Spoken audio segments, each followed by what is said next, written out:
Many of you know that I work in the agriculture industry, and I just got back from a week-long conference in Salt Lake City, and this is a conference of agricultural specialists like myself. Now, being a conference in the Mountain West, most everyone there is involved in cattle ranching in some form or another, so as a direct result of that, you gotta imagine, I was pretty much spending my week in a sea of Stetsons and checked shirts, which I guess is pretty similar to what Mayo Clinic has for its employees, right?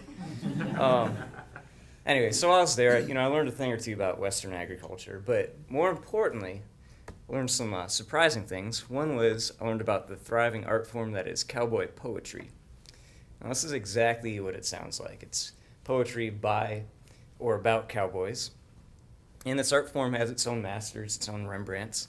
So you have people like Wallace McCrae, the one old guy with the handlebar mustache, other old guy with the handlebar mustache, Sam Elliott, and the one old guy with the really big belt buckle he always wears. I think I covered them all right there. Anyways, so I was pretty intrigued by this art form. And so today what I wanted to do as a cultural ambassador for the West today, I wanted to share a cowboy poem I found that I think really exemplifies the culture I was immersed in last week. And this poem is called The Cowboy and the Seagull. And a little background on this. Seagulls, for anyone, is anyone Mormon or from Utah? Okay, so my understanding is that they're very important historically and religiously to the Mormon community in Utah. And so as a result, they're a protected bird.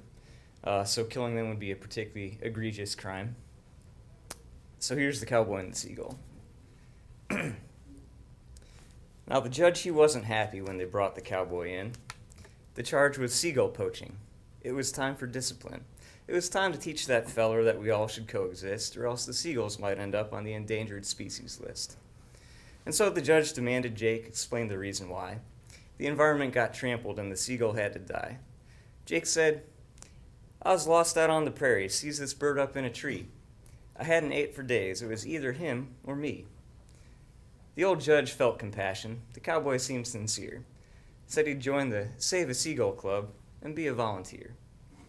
And so the judge dismissed the case. To pursue it seemed a waste. And then he said, "Jake, by the way, just how does seagull taste?" Jake answered, "Oh, it's similar to any other fowl. It's a little like bald eagle, but it's more like spotted owl." So, anyways, I hope everyone feels a little more culturally enriched this morning. Mr. Toastmaster.